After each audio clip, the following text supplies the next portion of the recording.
Hola l'équipe, j'espère que vous allez bien et que tout va bien pour vous. C'est Robin, on se retrouve tout nouveau mercredi, toute nouvelle vidéo.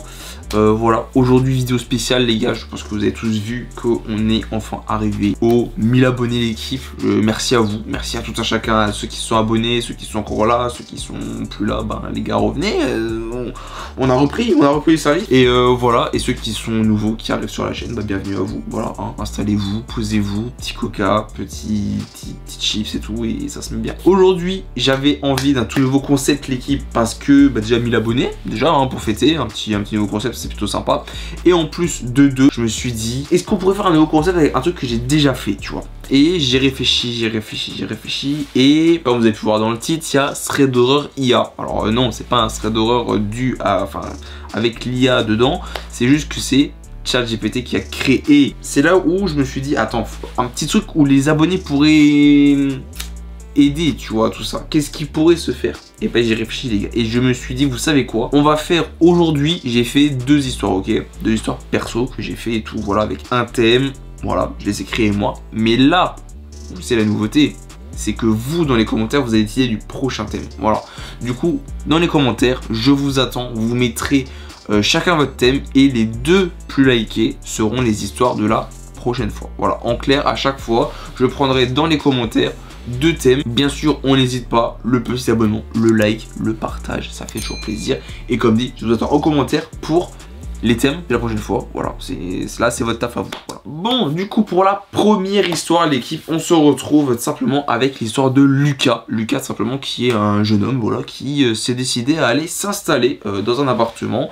Au premier abord, il a vu un appartement qui avait l'air nickel, avec une super vue, voilà, qui donnait genre vraiment ultra envie. L'endroit était idéal pour lui, en plus assez bien placé au niveau de la ville. Le truc c'est que petit à petit, après s'être installé, il se rend compte que le voisinage, on va dire, était un peu bizarre. C'est comme un petit peu fuyant, voilà, un peu étrange, tu vois. Genre ils étaient là en mode, il le voyait, il lui disait bonjour, mais tu sais, il n'y avait pas cette proximité, tu vois. Alors il vient, il s'est dit, bon, est-ce que les gens seraient peut-être pas un peu timides? Simplement, voilà, c'est des personnes qui avaient l'air assez âgées. Du coup, il s'est dit, bon écoute, ils ont l'habitude d'être entre eux, des gens assez calmes et tout. Moi, je suis un jeune, il pourrait peut-être se dire que, bon, bah, je suis un jeune, je vais faire la fête, je vais faire du bruit, voilà et tout. Genre, ça peut paraître normal. C'est un nouveau, qu'on va dire, comme dans un immeuble, personnellement, quand il y a eu un nouveau, peut-être t'es toujours là un peu à savoir un petit peu est-ce que oui ou non c'est une personne qui va être cool ou pas. Malgré tout, il se rend quand même compte que à plus les jours passent et qu'il se rend compte aussi que son voisinage simplement est un peu bizarre. Il se rend compte aussi que dans son appartement, bah il y a des bruits, voilà, des bruits un peu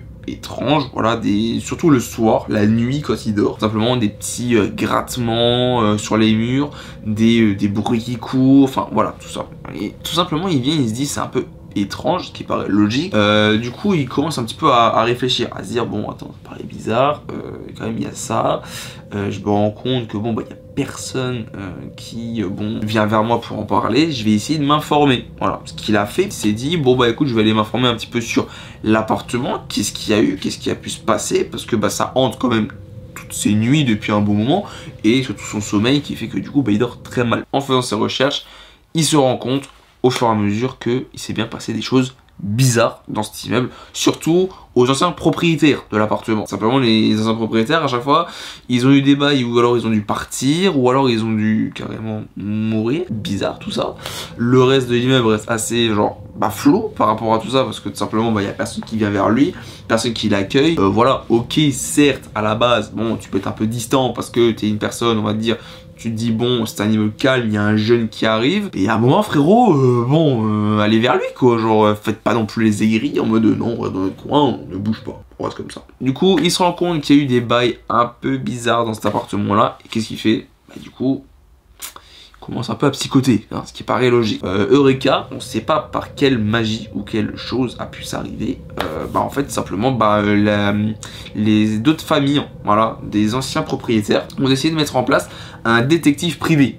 Voilà, tout simplement pour un peu s'interroger.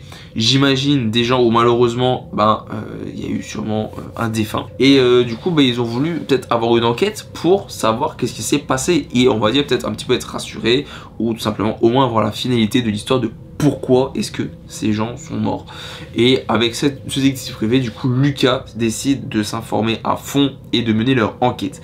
pendant plusieurs jours, ils vont regarder à droite, à gauche, être là, écouter, essayer de voir les bruits, les sons, les ci, les ça. Et au final, ils en arrivent à se rendre compte un soir, à aller vers un appartement de l'immeuble et tout simplement à se rendre compte que boum, il y avait des cultes occultes. Alors là, vous allez vous dire, c'est quoi? C'est en clair, les trucs, c'est un petit peu genre un peu secte, machin et tout, genre c'est un peu des bails bizarres là où ils font des incantations, je sais pas quoi et tout.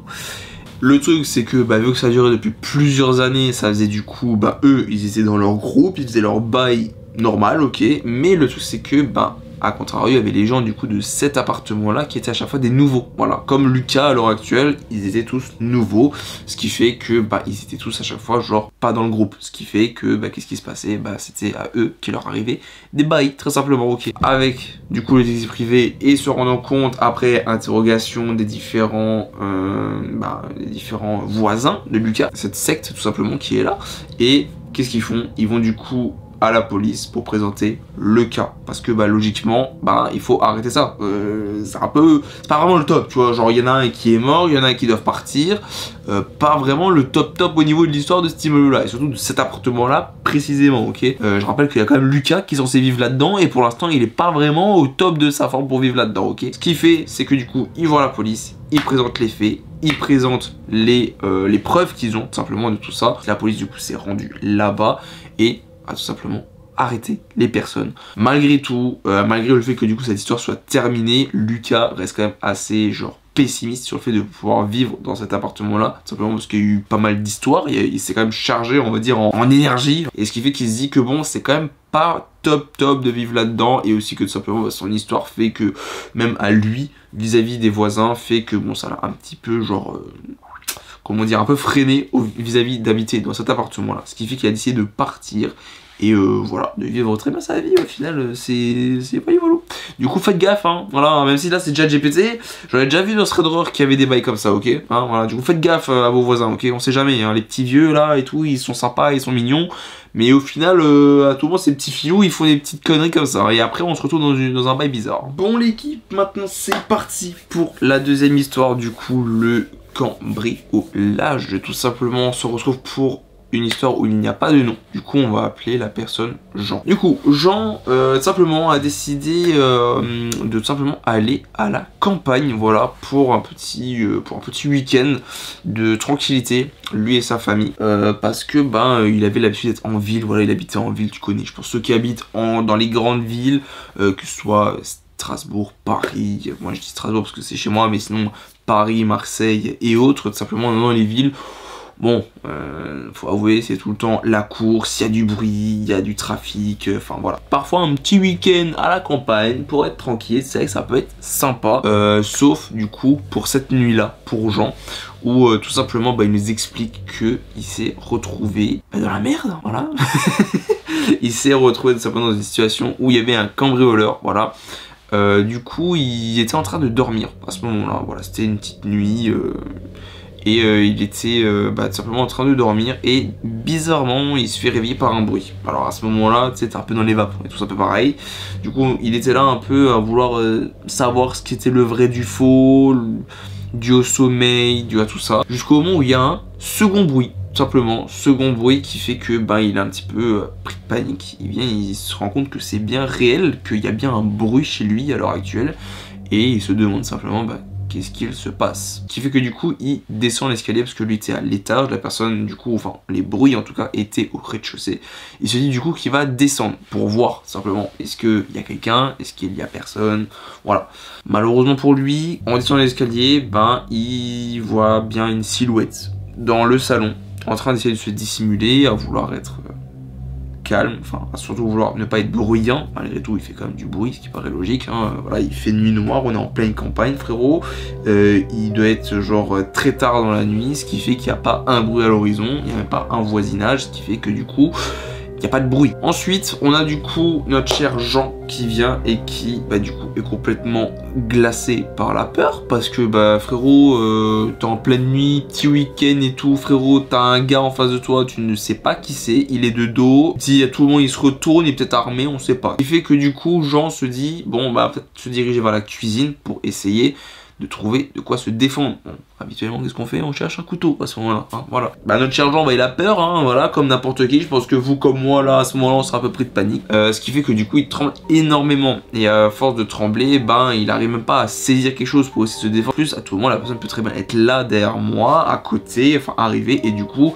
faut se défendre. Le truc, c'est qu'il tremble tellement qu'il n'arrive pas à attraper un objet pour se défendre, ce qui est horrible. Voilà, dans cette situation, vraiment, c'est horrible. Hein, voilà. Et bah, il se rend compte aussi qu'il n'y a plus de bruit vers le salon, mais il y a un bruit sourd juste derrière lui. Vous voyez la suite arriver, d'accord? Voilà. Jean se retourne et il se dit, je vais voir le mec qui est en train de me cambrioler. Je n'arrive pas à saisir d'arme pour me défendre. À tout moment, lui a une arme.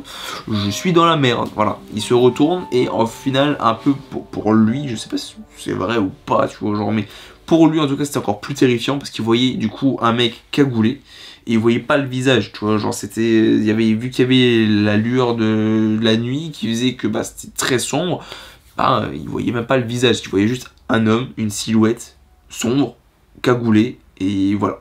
Le truc, c'est qu'à ce moment-là, bon bah, pris de panique, certes, mais l'adrénaline fait que Jean, il se dit, mec, il faut que je me taille d'ici parce que là, je vais clamser. Sinon, si je reste là face à lui, surtout que je tremble encore, je ne vais pas pouvoir saisir d'armes, je ne vais pas pouvoir me défendre.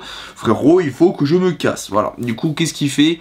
Il prend ses deux jambes, les gars, et il vient et il se taille, il court comme never, voilà, il arrive à atteindre la porte de sortie de la maison, malgré le mec qui est toujours derrière, hein, bien sûr en train de le suivre, vous inquiétez pas, il s'est pas dit, wow, le gars, je vais le laisser partir en détente, hein, voilà, et tout, non, non, il est toujours là, à le courser, et il arrive à atteindre du coup la porte, il sort, malheureusement pour lui, il se rend compte, c'est vrai que, certes, c'est très tranquille du coup pour avoir un bon week-end, mais le fait de ne pas avoir de voisins est aussi un moment de panique pour lui, parce qu'il se dit, j'ai personne à qui appeler à l'aide là, genre je fais comment en fait? Du coup il court, et à un tournant, Eureka, voilà, hein.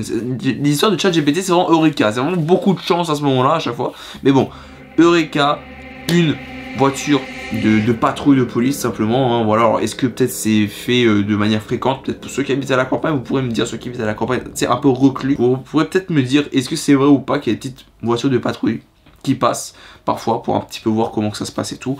Et là, la chance sourit à Jean du coup, tout simplement, c'est que bah, il se retrouve avec une voiture de police au loin et du coup il court pour arriver jusqu'à ces voitures de police. Heureusement, il y arrive, mais à ce moment-là, du coup, il se rend compte aussi que le gars là qui est derrière là, hein, qui lui coursait depuis un petit moment derrière lui, bah du coup, vu qu'il voit qu'il y a la police et que Jean se dirige vers eux, lui, qu'est-ce qu'il fait? Il taille dans la forêt, voilà, tout simplement, pour essayer de se cacher, pour essayer du coup d'échapper aux forces de l'ordre et de simplement de survivre et de pas se faire attraper et de finir en prison, voilà. Hein. Jean arrive pendant ce temps, à ce moment-là, chez nos chers amis les policiers, ce qui fait qu'il leur explique la situation. Les deux agents armés se rendent compte simplement de la situation, que simplement c'est un peu un moment de crise et un moment de panique pour la personne en face de eux, qui fait qu'ils commencent à courser la personne, parce qu'ils avaient vu la silhouette de la personne au loin hein, rentrer dans la forêt pour fuir, mais à ce moment-là, ils ne savaient pas trop encore qu'est-ce qui allait se passer, ce qui fait que du coup, après explication de Jean,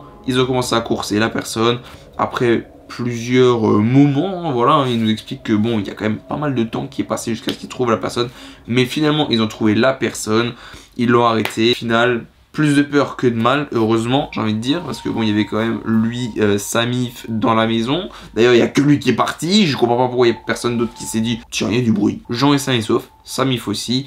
Et voilà, tout simplement, ils ont fini leurs petites vacances tranquillou. Voilà, personnellement, je serais peut-être parti parce que j'aurais peut-être pas été très serein, me disant que s'il y en a un, il y en a peut-être un autre qui peut revenir. Hein. Bon, à ce compte-là, tu fais jamais rien. Bon, l'équipe, j'espère que cette vidéo vous aura plu. Voilà, je vais être honnête, les histoires sont sympas. Voilà, si c'est bien écrit et tout, genre que le thème est bien mis. Du coup, comme dit, je vous attends dans les commentaires pour les thèmes.